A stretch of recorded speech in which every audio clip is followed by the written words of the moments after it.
Miss Collier explains Finding the proportion.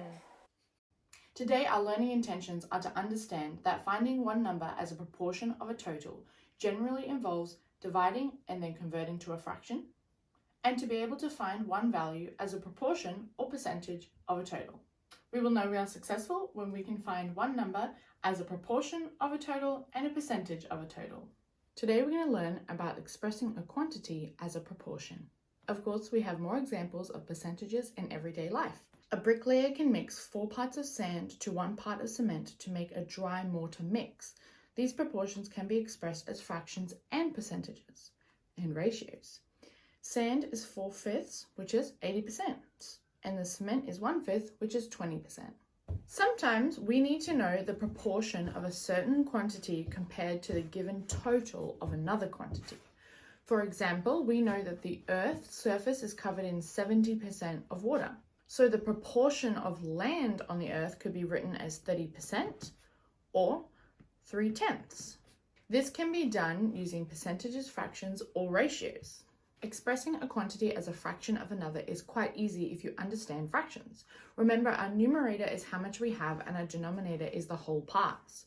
So if we want to express it as a fraction, the fraction is the amount we have over the total. If we then want to express the quantity as a percentage, we know how to do that as well because we know how to convert between fractions and percentages. To get from a fraction to a percentage, we times by 100. And of course, we've got to put it over 1. So we have the amount we have over the total and then times by 100 over 1. And just follow our normal multiplication procedure. So here you see I have a bar and 2 of them are red and 3 of them are yellow. So if I wanted to do what is red in a fraction, I would do 2/5. And if I wanted it as a percentage, I would go 2/5 times by 100, which would end up as 40%. Let's practice expressing proportions. Stop! Our question says, express the following proportions as both fractions and percentages. So A, $40 out of a total of $200.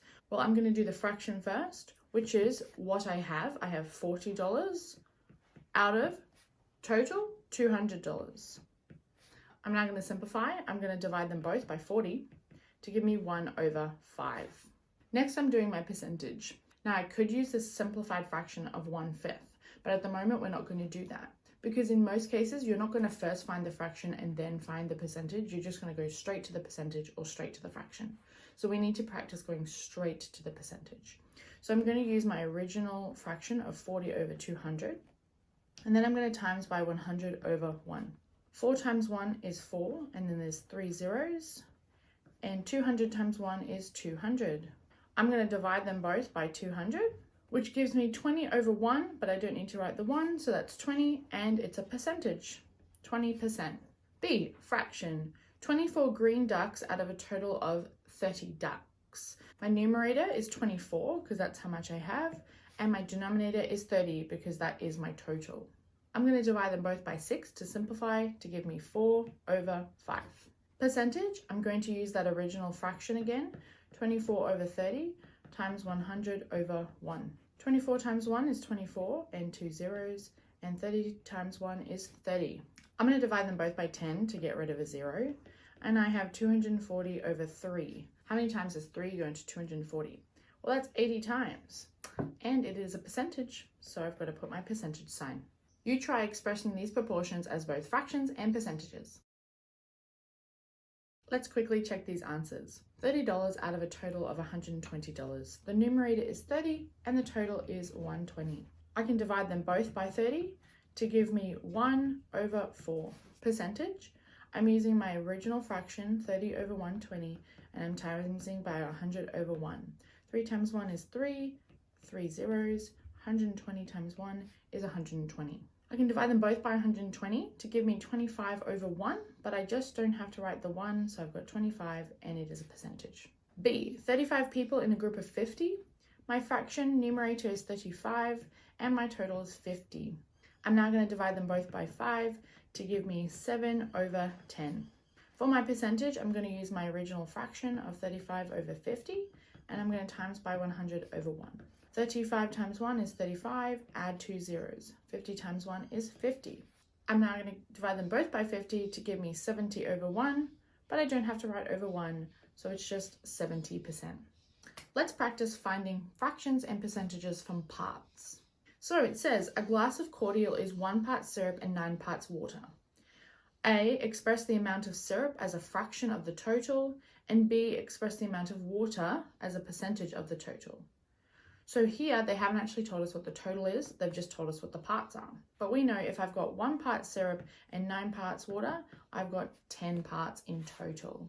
But don't get confused to put the fraction as 1/9 because 9 is not the total, that's the water. For A, I'm doing a fraction and I'm finding the amount of syrup. So I have to put the amount of syrup on top because that's how much syrup I have. Syrup is 1 and the total is 10. And that's as simple as it's going to get. So the fraction is 1/10. B, I'm doing percentage. Read the question really carefully. I'm doing the percentage of water. So in my fraction that I've got to make, I've got to put the water on top, which is 9, and the total is 10, and then I'm timesing by 100/1. 9 times 100 is 900, 10 times 1 is 10. I can divide them both by 10. When I divide them both by 10, I have 90/1, which I only need to write 90, and it is a percentage. You try expressing fractions and percentages from parts, remembering to read the question really carefully. Let's quickly check your answers. A mixture of cordial is 2 parts syrup, 3 parts water. The first thing I'm going to do is write total, and I'm going to say 2 plus 3 equals 5. It may seem simple, but it's going to let my reader know that I know how to find the total. A, express the amount of syrup as a fraction of the total. So I'm making a fraction, and the syrup is what I want. So how much syrup do I have? That's 2. What's the total? 5. Can I simplify 2/5? I can't. That's it. B, express the amount of water as a percentage of the total. Well, I'm doing a percentage. I first need to form a fraction, and I want the fraction to be about water. So I'm putting the amount of water on top, which is 3, and the total is 5.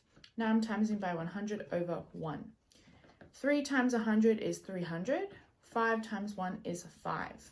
I can divide them both by 5 to give me 60/1, which is just 60, and it's a percentage. I hope now you can see that you can easily find the proportion and percentage of a total or parts.